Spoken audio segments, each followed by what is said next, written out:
If we do not take a 360-degree approach to major innovation, including the creation of adequate infrastructure support, the risk is that we come up with a new product, perhaps an excellent product, but one which, even in the best of cases, is ultimately unusable, if not damaging to the balance of the system. To truly make a leap of quality, we need to see this as a common challenge, an objective which the entire system, the political, the economic, and social parts of that system must work towards in a cohesive and a coordinated manner. I believe that we should continue to explore the potential of electric technologies as we're doing with our 500 electric. Although the car is currently only offered in California, it is providing us invaluable experience in developing what is considered to be a much-needed expertise. But we should also concentrate on improving the use of combustion engines to bring about significant improvements in mileage in a cost-effective manner that customers appreciate. Our engineers are constantly developing ways to get more power out of smaller displacement engines to make cars lighter and to reduce friction losses. So much progress has been made in the past few years that you might say that here in Canada, 50 miles per gallon has replaced 40 miles per gallon as the benchmark. And an increased use of diesel engine is contributing to the fuel economy gains, as is evidenced by the Ram 1500 EcoDiesel, which has just been certified as having the best highway fuel economy rating ever achieved by a half-ton pickup truck. New transmissions like the 9-speed automatics on the 2014 Jeep Cherokee and the upcoming 2015 Chrysler 200 are also stretching fuel efficiency in a cost-effective way for consumers. I also believe that there is a huge untapped potential in alternative fuels, particularly natural gas, which, because of its specific properties and how it is produced, is today the cleanest, readily available alternative in terms of emissions. Canada is already one of the world's leading producers of natural gas, and recent discoveries of shale gas have sharply boosted the estimates of recoverable natural gas in the country.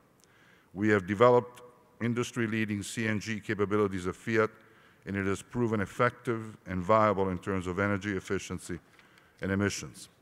And because of our progress in this area, Fiat is today recognized as the most eco-performing automaker in Europe.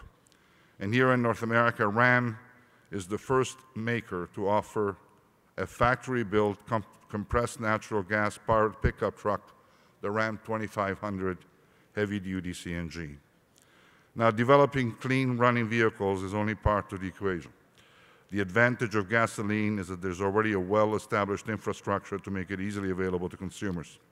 The main barrier to replacing gasoline is the lack of infrastructure that will allow customers to conveniently find places to quickly refuel, whether we're talking about CNG, electric vehicles, or other alternatives propulsion systems. The point is that introducing effective and useful innovation requires a pragmatic approach that must include many stakeholders acting as part of an integrated approach to find the right balance between consumption level, cost, and energy efficiency. The same principles of engagement applies to efforts to improve driver and passenger safety.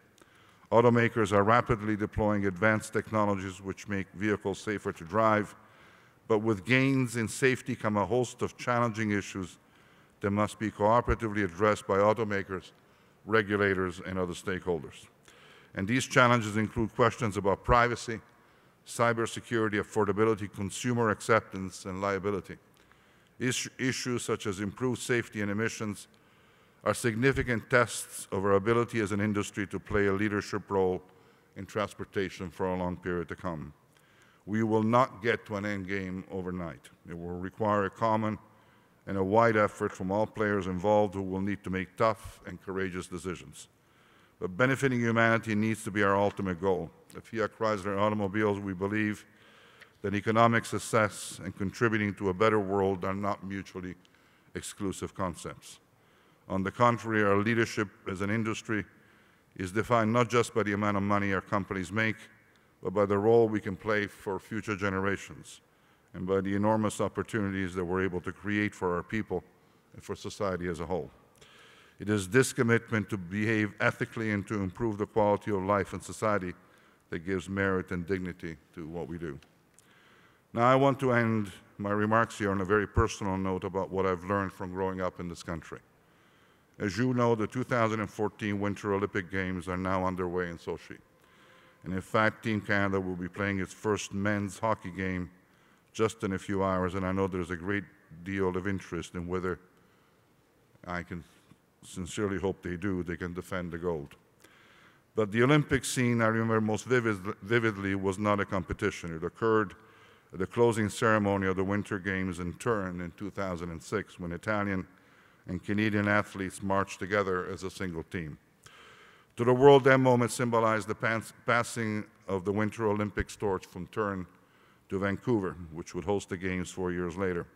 And for me, a man with dual citizenship in Italy and Canada, that scene evoked the spirit born of two cultures that have come to know each other and learned to walk in step. The Italian culture, particularly since the Second World War, has brought its heritage, customs, and ways of thinking to Canada, where in turn it has been taken, enriched, and nurtured. I was 14 when I left Italy and came to Toronto.